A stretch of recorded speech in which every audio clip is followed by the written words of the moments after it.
मध्य प्रदेश की डॉक्टर मोहन यादव की कैबिनेट ने बड़ा निर्णय लिया है। मंगलवार को न्यू एनेक्सी भवन में आयोजित हुई कैबिनेट बैठक में यह निर्णय लिया गया। मुख्यमंत्री डॉक्टर मोहन यादव की अध्यक्षता में हुई इस कैबिनेट की बैठक में प्रस्ताव आया था कि जो भी व्यक्ति अंगदान करेगा उसके अंतिम संस्कार के समय सरकारों से गार्ड ऑफ ऑनर के साथ विदाई देगी। मध्य प्रदेश की डॉक्टर मोहन यादव की कैबिनेट ने इसे मंजूरी दी है। इसकी पूरी विस्तृत रूप से जानकारी संसदीय कार्य मंत्री कैलाश विजयवर्गीय ने दी। इसके अलावा कैबिनेट ने कई अन्य महत्वपूर्ण निर्णय भी लिए। मित्रों, पिछले दिनों एक परिवार के द्वारा साहसिक निर्णय लिया गया। भोपाल में एक ऑटो ड्राइवर गणेश जी का निधन हो गया था। उनके परिवार ने निर्णय लिया कि गणेश जी की किडनियां, दिल, कार्निया, ये सब उन्होंने अंगदान किया।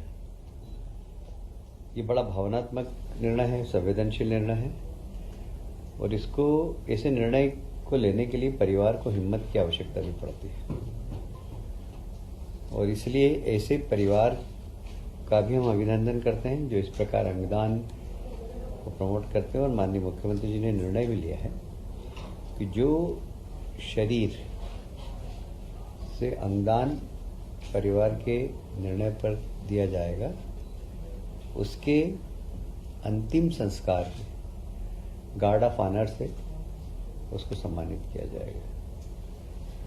अंगदान एक बहुत बड़ा दान है ये और इसको प्रमोट भी करना चाहिए। हमें लोगों के बीच में जाकर इसकी चर्चा भी करना चाहिए और इसीलिए राज्य सरकार ने निर्णय लिया कि जो भी परिवार अपने मृतक परिजन के शरीर का अंगदान करेगा, अंगों को दान करेगा, उसकी अंतिम यात्रा को गार्ड ऑफ ऑनर दिया जाएगा।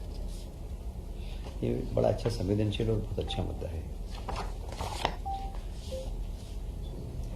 भगवान बिरसा मुंडा की 150वीं जयंती वर्ष का समापन 15 नवंबर को होने जा रहा है और इसको हम पंचायत से लेकर राजधानी तक मनाने का निर्णय हम लोगों ने लिया है, क्योंकि भगवान का दर्जा मिलना है बहुत बड़ी बात है।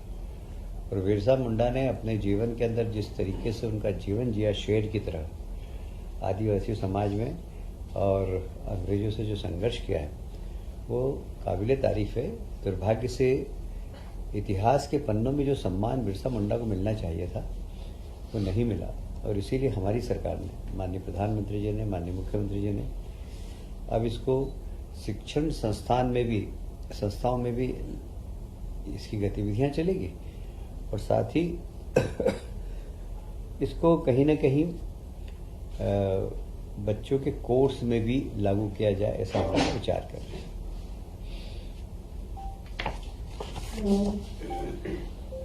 मध्य प्रदेश का स्थापना दिवस 1 नवंबर को है और 1 नवंबर को मुख्य कार्यक्रम रविंद्र भवन में होगा, जहां अभ्युदय मध्य प्रदेश का कार्यक्रम होगा और इसको मोतीलाल नेहरू स्टेडियम में भी राज्य उत्सव के रूप में मनाया जाएगा।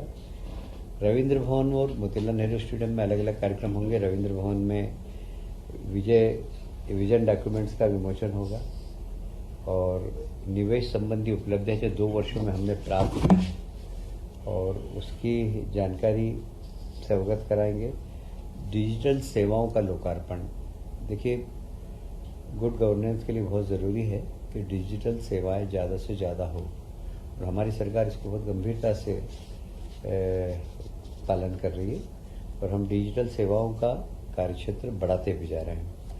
रोजगार और कौशल विकास, किसी भी सरकार के लिए अपने प्रदेश के लोगों को रोजगार देना एक चुनौती है अभी और हमने इसको बहुत फोकस किया है, इन्वेस्टमेंट लाकर, उद्योग लगाकर और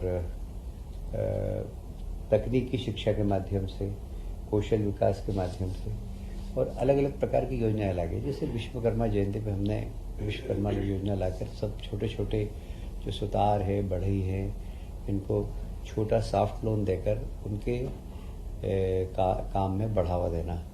वो रोजगार उनको तो मिले ही पर वो रोजगार देने वाले भी बने। ये हमारी सरकार की हमेशा नियत रही है। और इसी दिशा में हम लोगों ने जो काम किया उसका भी हम यहाँ पर बताएंगे। प्रदर्शनी पिछले 2 वर्ष की प्रगति में जो भी हुआ है, और सायंकाल को एक सांस्कृतिक कार्यक्रम होगा जिसमें बहुत ही अच्छे पार्श्व गायक जुबिन नौटियाल, आप सबने नाम सुना ही होगा, बहुत ही अच्छे गाते हैं, बहुत मधुर गाते हैं, और उनका गायन भी होगा। और श्री कृष्ण भक्ति के पदों का प्रस्तुति होगी। और 2 और 3 नवंबर को महानाट्य विक्रमादित्य की प्रस्तुति होगी। और सभी राज्य के सभी जिलों में स्थापना दिवस अलग अलग तरीके से मनाया जाएगा, ऐसे राज्य शासन के निर्देश। हर जिले में मंत्रियों को जिम्मेदारी दी जाएगी। हाँ, प्रभार के जिले में जाएंगे। अच्छा, हमारे यहाँ आप जानते हैं कि पीवीटीजी जो हमारे ट्राइबल में भी अति पिछड़े ट्राइबल हैं, जो इसमें कि भारिया, बेगा, सहरिया ये लोग आते हैं, ये बहुत ही पिछड़े हैं। ये हमारे लगभग 24 जिलों के अंदर फैले हुए हैं। ये जो घर घर विद्युत देने की योजना थी हमारी, उसमें अभी भी इसके लगभग 18,833 घर छूट गए थे। हमने भारत शासन के सहयोग से इन सब घरों में भी प्रकाश ऊर्जा की व्यवस्था करने का निर्णय लिया है। तो भारत शासन की योजना है, भारत शासन हमें 60% देगी, 40% हम राज्य सरकार से होगा। अब इसमें कई बहुत दूरस्थ हैं जहाँ पर कि सीधे लाइन जाकर ले जाना बहुत ही महंगा पड़ेगा। एवरेज इनको एक घर में बिजली देने में 2 लाख रुपए का खर्च आता है, पर कई ऐसे दूरस्थ इलाके हैं जहाँ पर कि 10-10 लाख रुपए, 15-15 लाख रुपए एक घर को देने में आएगा। फिर उसका मेंटेनेंस भी बहुत महंगा पड़ता है, क्योंकि दूर लाइन फिस जाती है, हवा आ रही है, आंधी आ रही है, कभी कुछ तार टूटता है, कभी कुछ क्या होता है, तो मेंटेनेंस भी जरूरत है। इसलिए उन घरों में हम सोलर बैटरी सिस्टम लागू करेंगे। और सोलर बैटरी सिस्टम ऐसे हमने आइडेंटिफाई किए हैं, कुल 211 ऐसे दूरस्थ मकान हैं जो कि जहाँ पर कि एक ग्रिड से हम बिजली नहीं पहुँचा सकते, वहाँ हम सोलर लाइट लगाएंगे। इस प्रकार कुल 18,338 घरों के अंदर ये लाइट लगेगी। इसमें जैसा कि मैंने बताया आपको कि इसमें 60% भारत सरकार का है और 40% राज्य सरकार का है। हाँ, 89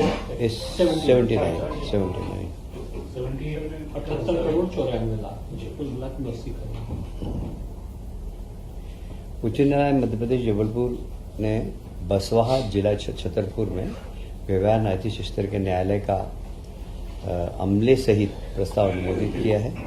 इसके पदों की स्वीकृति देना थी, वो आज हमने नवीन पद की स्वीकृति दी है। इसके ऊपर लगभग 52 लाख रुपए आएगा। ये एक बहुत बड़ा काम है उस क्षेत्र के लिए, क्योंकि छतरपुर और इस इलाके के दूरस्थ क्षेत्रों में लोगों को न्याय में प्राप्त करने में काफ़ी देर होती थी, और इस प्रकार यहाँ पर न्यायालय खुलने से वहाँ के गरीब लोगों को काफ़ी फायदा मिलेगा। आज एक और बहुत महत्वपूर्ण निर्णय लिया है। आपने देखा होगा कि 132 kV की जो लाइन जाती है वो खेतों के ऊपर से जाती है, और खेतों में आपने देखा होगा कि हम बहुत ज़्यादा किसान का उसको बहुत नुकसान होता था। उसके खेत पे टावर लग जाता था, टावर लगने के बाद उसको बहुत राशि भी बहुत कम मिलती थी, फिर लाइन की राशि भी बहुत कम मिलती थी जो उसके खेत में से जा रही थी। वो सब हमने बढ़ाई है। लगभग 132 kV की जो टावर लगेगा, पहले हम लोग कोई उसको कागज कहाँ है, पहले हम देते थे शायद 30%, अपन देते थे 85%। 85%। पहले हम 85% देते थे कलेक्टर गाइडलाइन, अब हम उसको बढ़ाकर 200% दे रहे हैं। और उसके अलावा भी जैसे टावर, ये समझ लीजिए टावर लग रहा है, टावर के आसपास भी हम 1-1 मीटर की जमीन का मुआवजा उसको देंगे। ये जमीन किसान के नाम पे ही रहेगी, वो वहाँ पर उसका अधिकार उस जमीन पर रहेगा। ऐसे ही जब लाइन जाएगी, लाइन का भी हम क्षतिपूर्ति उस वक्त हम देते थे 15%, अब हमने उसको लगभग 30% कर दी है। और उसमें भी हमने लाइन जैसे यहाँ से जा रही है तो इसके दोनों साइड उसका एरिया और बढ़ाएंगे जिससे किसान को लाभ मिले और ये लगभग 30% देंगे हम उसको कलेक्टर गाइडलाइन का। तो इस प्रकार ही किसानों को काफ़ी बड़ी राहत देने का हमने काम किया है। इसमें कॉरिडोर में 132 kV, 220 kV और 400 kV की लाइन जो होती है उसमें हमने तय किया कि जो 132 में 28 मीटर देंगे उसको लाइन का, 220 में 35 मीटर देंगे और 400 kV में 52 मीटर का उसको मुआवजा मिलेगा। फिर मैं उसको दोहरा रहा हूँ कि वो किसान के नाम ही रहेगी और किसान उस पर खेती कर सकेगा, पर मुआवजा उसको मिल जाएगा, वन टाइम मुआवजा है। ये भी एक अच्छा निर्णय हुआ है जो सेवानिवृत्त होने के बाद कई बार कर्मचारी अधिकारी मकान नहीं छोड़ते हैं, तो जैसे नियम के अनुसार 6 महीने तक तो रह सकते हैं, पर 6 महीने बाद यदि वो फिर 3 माह का और बढ़ाना चाहे तो सामान्य किराया और दे सकेंगे और उसके अगले 3 माह में उसका 10 गुना किराया देना पड़ेगा और इसके बाद फिर पेनल्टी देना पड़ेगी। वो पेनल्टी 10 टाइम्स होगी, 30 टाइम्स होगी जो किराया है उसका। जैसे 3,000 किराया है तो फिर वो 90,000 पहुँच जाएगा, 30 टाइम्स उसको पेनल्टी देना पड़ेगा। क्या होता है कि लोग मकान छोड़ते नहीं, इसके कारण कर्मचारी यहाँ आ जाते हैं, वो हॉस्टल में रहते हैं या कहीं धर्मशाला इसमें रहते हैं, गेस्ट हाउस में, तो इसलिए बहुत ज़रूरी है। संख्या इसकी क्या है? जो भी होगा संख्या तो निर्धारित है नहीं, ये तो चलने वाली प्रक्रिया है।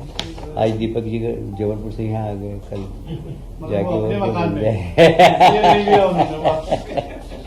ये बहुत अच्छा मिलता है।